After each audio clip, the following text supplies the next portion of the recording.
Hi there, this is me. So ayan guys, isa na namang napakasimpleng sketch po ang ating gagawin sa ngayon. Ito po ay isang pugo.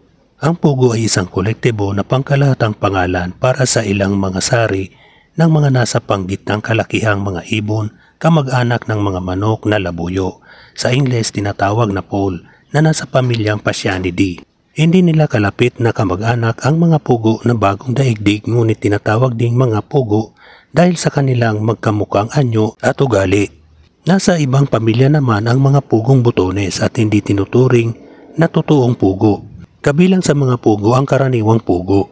Ang karaniwang pugo o sa Ingles common quail, pangalan ng pagagham, coturnix, ay isang uri ng maliit na ibong hinuhuli o inaalagaan para kainin o paitlogin. Kutipaw naman ang tawag sa isang batang pugo. So ayan guys, patapos ng ating pag-i-sketch. Ako po'y nagpapasalamat sa inyo sa walang sawang panonood nyo sa aking mga simpleng sketches. So ayan guys, tapos na nga po. Maraming salamat. Bye bye. Thank you.